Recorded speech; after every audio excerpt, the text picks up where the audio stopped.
Hello everyone, नमस्कार सभी को। आप सभी का पुनः स्वागत है मेरे YouTube channel Gunjan Sharma biology foundation में। आइए कंटिन्यू करते हैं। 12th क्लास का जो 5th चैप्टर हमारा ऑनगोइंग था, principle of inheritance and variation. आज हम उसका पार्ट 3 लेके आपके सामने आए हैं और इस 3rd पार्ट में हम बात करने वाले हैं explanation of the concept of dominance, codominance and chromosomal theory of the inheritance. ज़्यादा से ज़्यादा फ़ायदा लेने के लिए फुल सेशन के आप साथ जुड़ें और इसमें हम एनसीईआरटी फुल डिस्क्राइब करने वाले हैं, जिसका कंसेप्ट आपको नीट एग्ज़ाम और वेरियस टाइप के कॉम्पिटिटिव जो एग्ज़ाम्स हैं उनको फाइट करने में बहुत ज़्यादा हेल्पफुल होगा। साथ ही साथ आपके जो बोर्ड एग्जामिनेशन 2020 लगने वाले हैं, उन 2020 और 2021 जो सेशन है आपका, तो उसके लिए भी ये इम्पोर्टेंट होगा बहुत ज़्यादा वीडियो। तो लेट्स स्टार्ट। हमने प्रीवियस वीडियो में इनकम्प्लीट जो डोमिनेंस है वहाँ तक की बात की थी, उसके फिनोटाइप और जीनोटाइप रेशोज़ की बात की थी कि वो दोनों ही रेशोज़ जो होते हैं वो 1:2:1 और 1:2:1 होते हैं। और रेड और जो वाइट पेरेंट हैं उनको अगर हम फर्टिलाइज़ करवाते हैं, हाइब्रिडाइज करवाते हैं, तो जो हमारा हाइब्रिड बनता है वो पिंक कलर का बनता है। और मेंडल के जो लॉज थे उनसे जनरली ये डेविएट करता है। नेक्स्ट हमारा जो टॉपिक है वो है explanation of concept of dominance, कि कोई भी फैक्टर डोमिनेंट कैसे होगा और कुछ फैक्टर्स जो है वो रिसेसिव कैसे होंगे। तो एक्चुअल डोमिनेंस की जो कंसेप्ट है उसको एक्सप्लेन करने वाले हैं कि व्हाट एग्जैक्टली इज डोमिनेंस। आपके सामने सबसे पहला क्वेश्चन है कि एक्चुअल में डोमिनेंस होती क्या है। Why are some alleles dominant and some recessive. पहले बात हम करते हैं एलिल्स की, कि एलिल्स क्या है। तो मैंने आपको बताया था कि opposite forms of the gene known as the alleles. Gene की जो अपोजिट फॉर्म्स होती हैं वही एलील्स कहलाती हैं। तो कुछ जो एलील्स हैं वो डोमिनेंट हैं और कुछ रिसेसिव हैं। To tackle these question you must understand that a gene does. हमें ये जो इनके क्वेश्चंस हैं कि कोई डोमिनेंट है कौन रिसेसिव है, इसको अंडरस्टैंड करने के लिए पहले हमें ये समझना पड़ेगा कि व्हाट अ जीन डज। एक जीन करती क्या है, एक जीन का फंक्शन क्या होता है। Every gene, as you know by now, contain the information to express a particular trait. आज आपको जितना भी बायो का नॉलेज है, 12 क्लासेस आप पढ़ चुके हैं और हो सकता है कई कंपटीशन से जुड़े हुए भी लोग चैनल के साथ से जुड़े हुए हैं। तो आपने जितना बायोलॉजी से आपने जो भी अपना नॉलेज गेन किया है, उस नॉलेज के बेस पे आपको इतनी इन्फॉर्मेशन तो है कि जीन क्या करती है to express a particular trait. Trait mean character. Gene के थ्रू पर्टिकुलर एक करेक्टर जो है वो एक्सप्रेस होता है। In a diploid organism there are 2 copies of each gene as a pair of alleles. हमने देखा कि ऑर्गेनिज्म भी 2 टाइप के होते हैं, डिप्लॉयड और हैप्लॉयड। और मैंने आपको पहले बताया है कि हैप्लॉयड में हाफ सेट होता है और डिप्लॉयड में फुल सेट होता है। तो हम ये कह सकते हैं कि जो डिप्लॉयड ऑर्गेनिजम्स हैं उनमें 2 कॉपीज होंगी जीन्स की, या फिर हम ये कह सकते हैं कि एक पेयर होगा एलील्स का। Now these 2 alleles need not always be identical. हो सकता है कि एलील्स एक जैसे ना हो। जैसे कि मैंने बात करूं हेटेरोजाइगस टॉल की, तो मैं क्या लिखूंगी, कैपिटल टी स्मॉल टी। मैं बात करूं हेटेरोजाइगस राउंड की, तो मैं क्या लिखूंगी, कैपिटल आर स्मॉल आर। मैं बात करूं हेटेरोजाइगस इन्फ्लेटेड की, तो मैं क्या लिखूंगी, कैपिटल आई स्मॉल आई। तो इस तरीके से जो चीज़ें हैं ये एक जैसी नहीं है। यहाँ पे एलील्स जो हैं एक जैसे नहीं हैं, ये आइडेंटिकल नहीं है। One of them may be different due to some changes that it has undergone, about which you will read further on and in the next chapter, which modifies the information that particular allele contain. ये जो hybrid situation है, suppose that मैं बात करूँ capital T small T की, तो इनमें एक है कैपिटल मीन डोमिनेंट और एक है स्मॉल यानी कि रिसेसिव। तो एक की जो इन्फॉर्मेशन है उनको हमने क्या क्या मॉडिफाई कर दिया है, मीन वो मॉडिफाई हो गए हैं। Let's take an example of a gene that contain the information for producing an enzyme. अब हम जो नेक्स्ट चैप्टर में बात करने वाले हैं उसको मैं थोड़ा सा आपके सामने यहीं पे डिस्क्राइब कर देती हूँ कि ये जो जीन है, आप यूँ समझिए कि जीन जो है सेगमेंट ऑफ डीएनए है, यानी जीन और कुछ नहीं है, gene it is a segment of the DNA. और जो डीएनए होता है डीऑक्सीराइबोन्यूक्लिक एसिड होता है, ये सबसे पहले कन्वर्ट होता है आरएनए में, राइबोन्यूक्लिक एसिड में। देन ये जो आरएनए है ये आगे जाके कन्वर्ट हो जाता है प्रोटीन्स में। और आपको पता है कि जितने भी एंजाइम्स हैं वो सब एंजाइम्स जो हैं वो प्रोटीन के ही बने हुए होते हैं। उनका नेचर कैसा होता है, प्रोटीनेशियस। तो मैं ये कह सकती हूँ कि डीएनए जो है एक प्रोटीन को प्रोडक्ट करने के लिए रेस्पॉन्सिबल होता है, और इनडायरेक्टली मैं ये कह सकती हूँ कि एक जो डीएनए है वो एंजाइम को बनाने के लिए रेस्पॉन्सिबल होता है।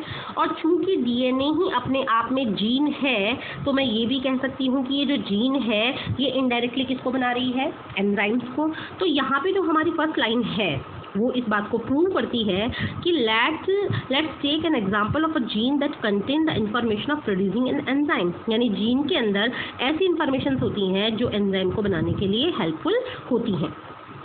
Now there are 2 copies of this gene. इस जीन की कितनी कॉपीज होंगी, 2 होंगी। जैसे कि अभी हमने हाइब्रिड जो था हेटेरोजाइगस टॉल कंडीशन थी, तो उसमें कितने थे, कैपिटल टी और small T. The two allelic form, let us assume as is more common that the normal allele produces the normal enzyme. अब दिमाग लगाइए कि अगर एलील नॉर्मल है तो एंजाइम भी कैसा बनेगा, नॉर्मल बनेगा। That is needed for the transformation of a substrate S. और एंजाइम्स क्या होते हैं बच्चों, एंजाइम्स का मतलब है कि जैसे कि अगर हम एक केमिकल रिएक्शंस लिखें तो केमिकल रिएक्शन में सबसे पहले लेफ्ट हैंड साइड पे क्या लिखे जाते हैं, सबस्ट्रेट। इनके साथ में हम क्या इंट्रोड्यूस करते हैं, एंजाइम्स। रेट ऑफ रिएक्शन इससे इंक्रीज होती है, बनता क्या है, प्रोडक्ट। और एंजाइम्स जो हैं वापस से उस रिएक्शन से हमें ऑब्टेन हो जाते हैं, मिल जाते हैं। तो बेसिकली ये एंजाइम कर क्या रहा है, ये रेट ऑफ रिएक्शन को इंक्रीज कर रहा है। तो जैसे ही हमने एंजाइम डाला, नॉर्मल एंजाइम डाला, तो तुरंत क्या होगा, ट्रांसफॉर्मेशन होगा, रूपांतरण होगा।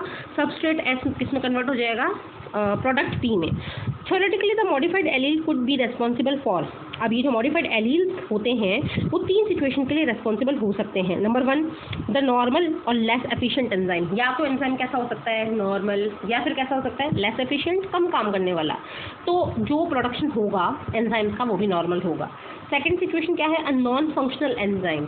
अगर एंजाइम ही फंक्शनल नहीं है तो प्रोडक्ट भी नहीं बनेगा।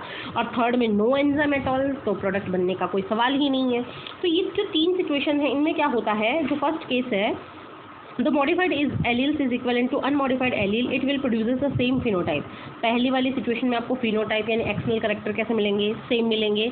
Result in transformation of substrate S, mean जो सबस्ट्रेट है आपका एस वो कन्वर्ट होगा पी में। Such equivalent allele pair are very common, ऐसे जो पेयर्स होते हैं वो बहुत कॉमन होते हैं। But if the allele produce a non functional enzyme, second situation है कि अगर एंजाइम कैसा बना, नॉन फंक्शनल बना, और या फिर मैं कहूँ कि एंजाइम बना ही नहीं, तो फिनोटाइप जो होगा वो अफेक्टेड होगा, मीन जो बाहर के कैरेक्टर हैं वो प्रभावित होंगे। The phenotype trait will only be dependent on the functioning of the unmodified allele, मतलब जो फिनोटाइप्स होते हैं वो एलील्स के ऊपर डिपेंड करते हैं। The unmodified functional allele which represent the original phenotype, जो मॉडिफाई नहीं किया वो फिनोटाइप कैसा होगा, ओरिजिनल। तो वो is the dominant allele and the modified allele generally the recessive. तो जो मॉडिफाई नहीं किया जाता वो डोमिनेंट होता है, और जो मॉडिफाई हो चुका है वो जनरली रेसेसिव होता है। इस तरीके से एक फैक्टर आपका डोमिनेंट, एक फैक्टर रेसेसिव। तो आप जनरली ये याद करेंगे कि dominant factors are those factors which control through the original phenotype, and recessive characters are those characters which controlled by the modified alleles. Hence in the example above, the recessive traits is seen due to non-functional enzyme। जो आपको recessive condition दिखती है वो non-functional enzyme के कारण दिखती है, क्योंकि वहाँ पे कोई भी enzyme नहीं होता substrate को product में convert करने के लिए। आइए देखते हैं नेक्स्ट, कोडोमिनेंस क्या होता है। Till now we were discussed process where F1 resemble either of the two parent dominance or was in between incomplete dominance। अभी तक हमने क्या देखा, मेंडल ने कहा कि अगर आप राउंड और रिंकल को फ्यूज़ करेंगे तो आपको बीच वाले मिलेंगे, अगर आप टाल और डबाब को फ्यूज़ करेंगे तो आपको आधे करेक्टर किसके मिलेंगे, टॉल के, आधे किसके मिलेंगे, डबाब के। नेक्स्ट हमने इनकम्प्लीट डोमिनेंस देखी, उसमें हमने क्या कहा कि हम रेड और वाइट को लेंगे तो जो थर्ड जनरेशन बनेगी वो पिंक बनेगी, वो डिफरेंट बनेगी। But in the case of dominance, लेकिन जो को डोमिनेंस का केस है उसमें F1 जनरेशन जो होती है रिजेंबल करती है, समान हो जाती है किसके, both parent A and B, यानी कि दोनों पेरेंट्स के, चाहे वो ए है चाहे बी, उनके दोनों के सेम होती है। A good example of different types of red blood cells that determine ABO blood grouping in human beings. तो आप कोडोमिनेंस का जो एग्जांपल है अपने एग्जाम्स में ABO ब्लड ग्रुप बता सकते हैं कि कोडोमिनेंस का एग्जांपल क्या होता है, ABO ब्लड ग्रुपिंग। और ये जो ABO ब्लड ग्रुपिंग है ये कंट्रोल होते हैं एक जीन के थ्रू, और उस जीन का नाम होता है I gene. Plasma membrane of red blood cell, RBC की जो प्लाज्मा मेम्ब्रेन है उसके ऊपर शुगर के पॉलीमर्स पाए जाते हैं that produces from its surface and the kind of sugar is control by the gene. और ये शुगर जो है वो जीन को कंट्रोल करने का काम करती है। जो जीन आई है उसके 3 एलील होंगे, आई की पावर ए, आई की पावर बी, आई की पावर 0 या आई। जो इसमें फर्स्ट 2 हैं कि मतलब आई की पावर ए है और आई की पावर बी है, और थर्ड जो है वो स्मॉल आई है, या फिर आप उसको आई की पावर ओ भी लिख सकते हैं। तो ये जो 2 हैं फर्स्ट वाले ये डोमिनेंट होते हैं क्योंकि ये स्लाइडली डिफरेंट होते हैं, शुगर बनाते हैं अपनी अपनी पर्टिकुलर, दोनों शुगर बनाते हैं, तो वो डोमिनेंट होते हैं because human are diploid organism. और ये जो थर्ड वाला पेयर है स्मॉल आई या आई 0 ये रेसेसिव होता है क्योंकि ये किसी भी प्रकार की शुगर को डेवलप नहीं करता। द एलील्स आई की पावर ए एंड आई की power B produces slightly different form of sugar while allele I does not produce any sugar because human are diploid organism each person possess any 2 of these 3 allele.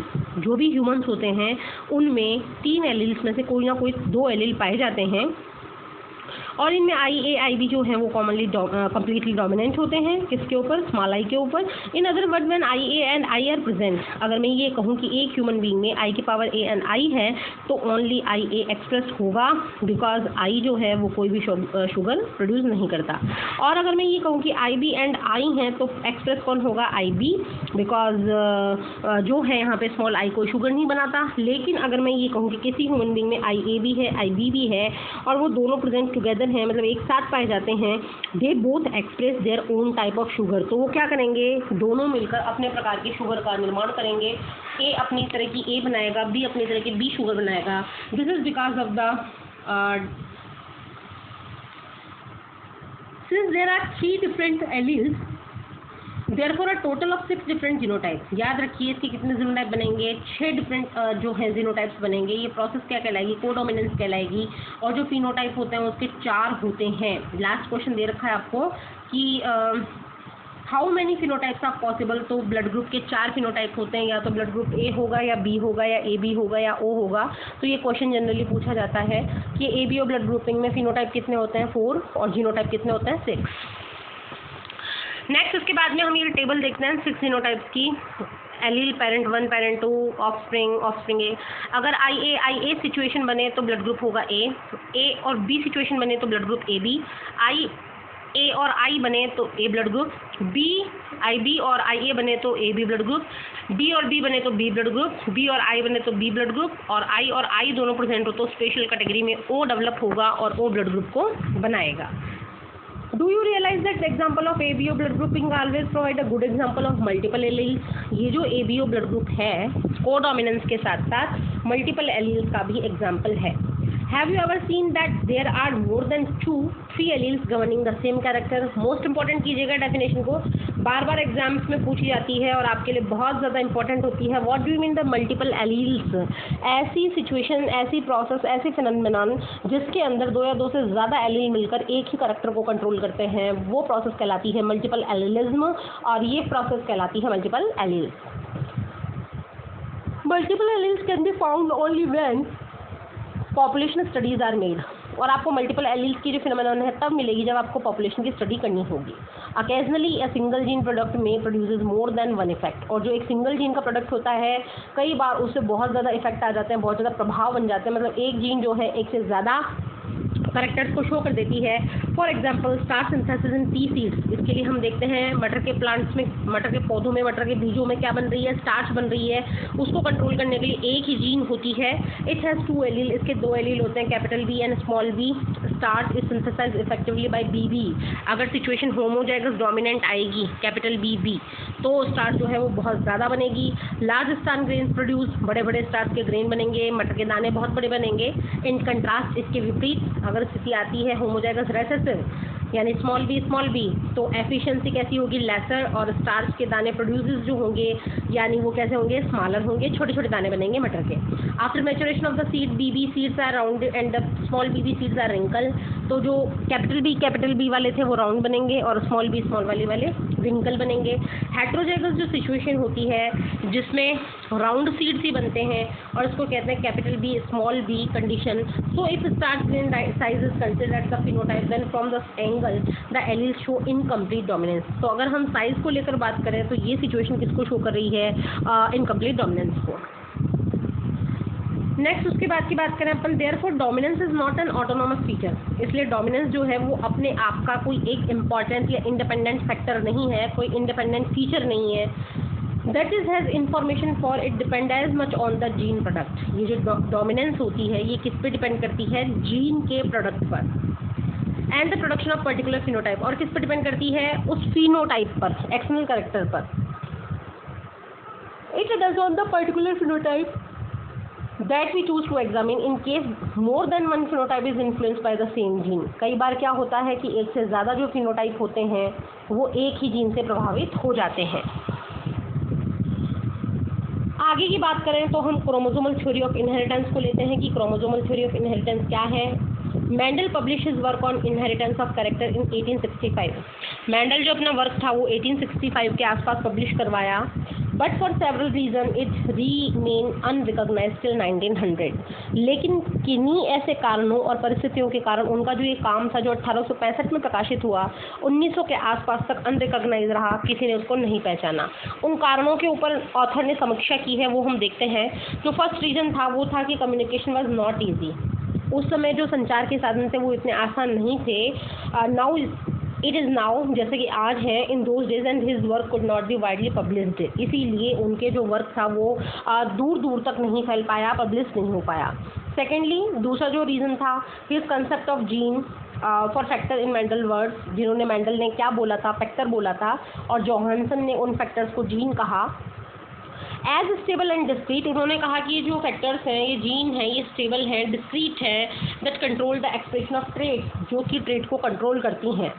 Of the pair of allele which did not blend with each other, और उन्होंने कहा कि ये bland नहीं होती हैं, was not accepted, और इस फिनोमेनन को एक्सेप्ट नहीं किया गया बाय हिज कंटेम्पररीज, जो उनके साथ के लोग थे उनके द्वारा, as an explanation for the apparently continuous variation seen in nature, क्योंकि उन्होंने कहा कि वेरिएशंस जो हैं वो लगातार नेचर में देखने को मिल रही हैं। तीसरा जो रीज़न था, मेंडल्स जो approach of using mathematics to explain biological phenomena, उन्होंने बायोलॉजी के फिनोमेनों को समझाने के लिए मैथ्स का यूज़ किया, वॉज टोटली न्यू, जो उस समय बिल्कुल नया था एंड अनएक्सेप्टेबल, और उसको उस समय के बायोलॉजिस्ट एक्सेप्ट नहीं कर पा रहे थे। To many of the biologist of time, finally though Mendel's work suggested that factors genes पर discrete unit, he could not proved any physical proof. उन्होंने कहा तो सही कि जीन्स क्या होते हैं? डिस्क्रीट यूनिट होते हैं, बट साइंस चूंकि प्रूफ मानता है तो वो फिजिकल प्रूफ उसको नहीं दे पाए इस चीज़ को, एंड उन्होंने नहीं बताया कि फैक्टर्स एग्जिस्ट कैसे करते हैं।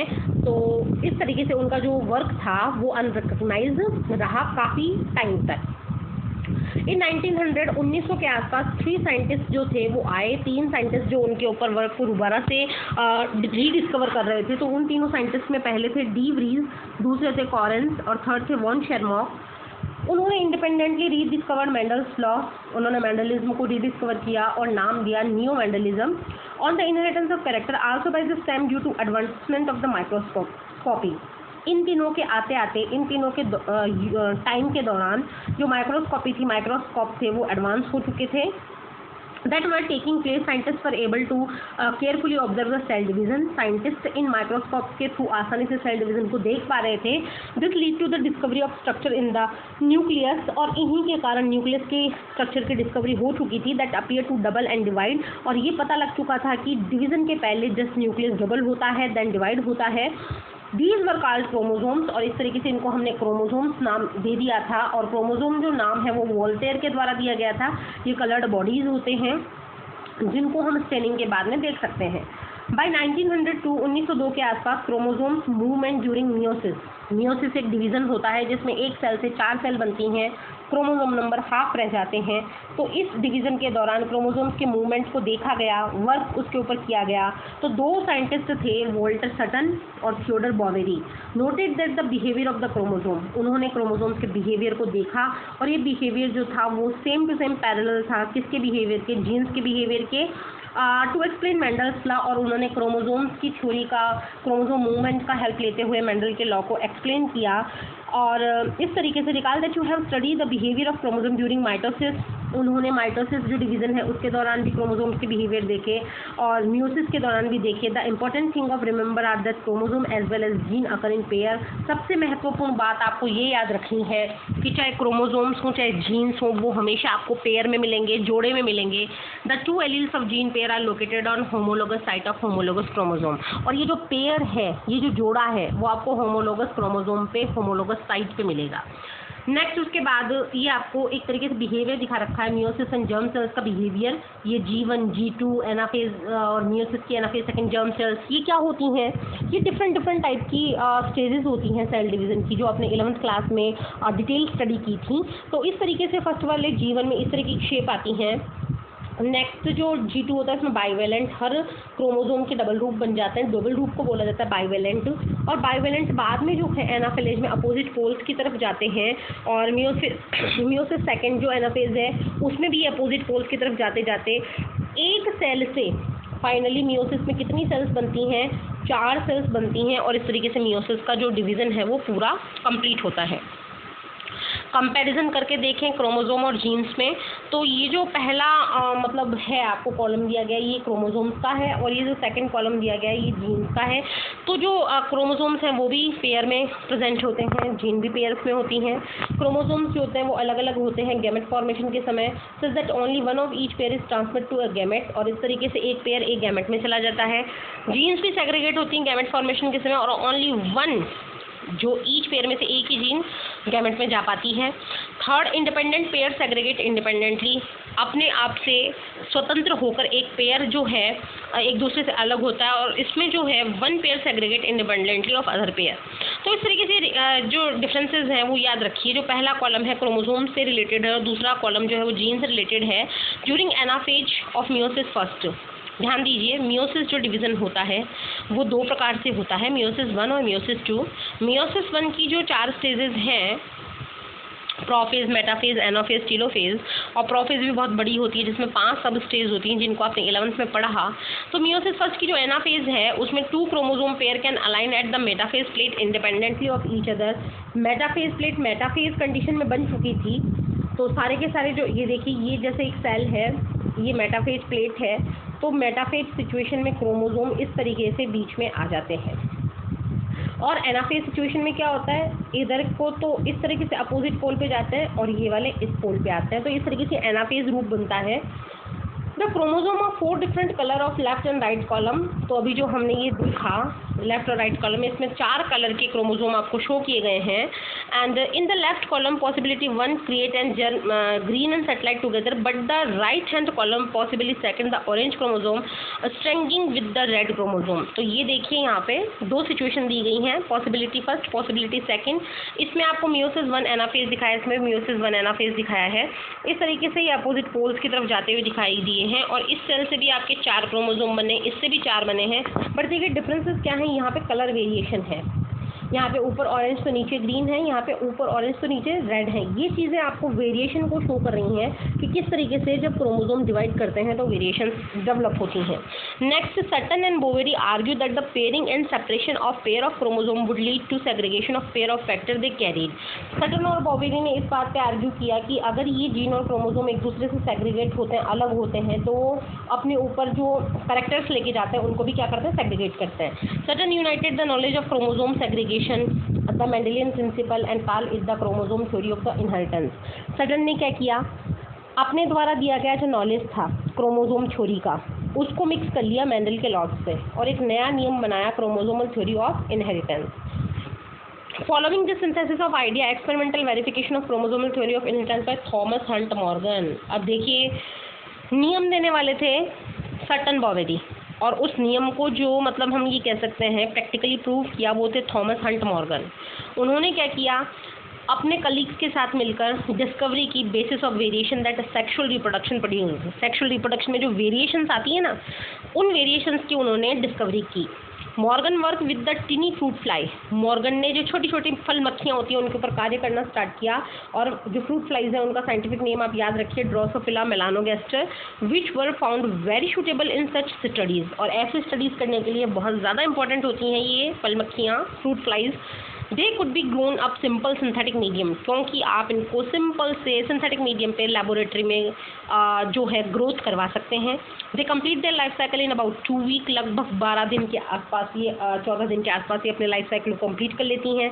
And the single mating could produce large number of progeny flies. और अगर आप एक बार मेल फ्लाई और फीमेल फ्लाई की मेटिंग करवा देते हैं तो एक सिंगल मेटिंग के अंदर बहुत सारी जो फ्रूट फ्लाइज हैं वो डेवलप हो जाती हैं। Also there was a clear differentiation of sexes, इसमें सेक्सुअल डायमॉर्फिज्म मिलती है, लैंगिक द्विरूपता मिलती है। बाहर से देख कर ही अगर हम मेल और फीमेल को डिफरेंट कर दें तो ये प्रोसेस कहलाती है सेक्सुअल डायमॉर्फिज्म, जो कि मेलानोगैस्टर जो फ्लाई है, ड्रोसोफिला मेलानोगैस्टर, इसमें आपको बहुत अच्छे तरीके से दिखाई देती है। देखिए डायग्राम में आपको शो किया गया है, जो मेल है इन कंपैरिजन टू फीमेल छोटा है, तो आपको देखकर ही पता लग जाएगा कि ये जो फ्लाई है वो मेल है या फिर फीमेल है। The male and female fly are easily distinguishable, यानी कि अंतर किया जा सकता है। Also it has many type of hereditary variation, उसके अलावा इसमें हेरिडिटरी के बेस पे भी बहुत सारी वेरिएशंस पाई जाती हैं that can be seen with low power of microscope, जिनको आप आसानी से 10x के ऊपर, लो पावर क्या कहलाता है, 10x माइक्रोस्कोप का, उसके ऊपर भी आप इनको विजिबल कर सकते हैं। तो ये कुछ फीचर्स थे, मोस्ट इंपॉर्टेंट कीजिएगा।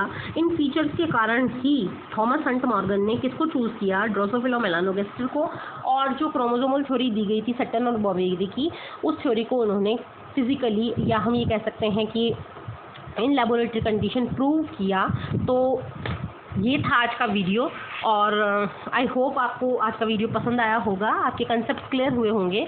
नेक्स्ट वीडियो में हम बात को अपने जो है क्रोमोसोमल थ्योरी से आगे लेके जाएंगे, और अपने जो फीडबैक्स हैं वीडियो से रिलेटेड वो प्लीज़ कमेंट सेक्शन में लिखना ना भूलें। वीडियो को ज़्यादा से ज़्यादा लाइक और शेयर करें, चैनल के साथ जुड़े रहें। तब तक के लिए हैव अ नाइस डे।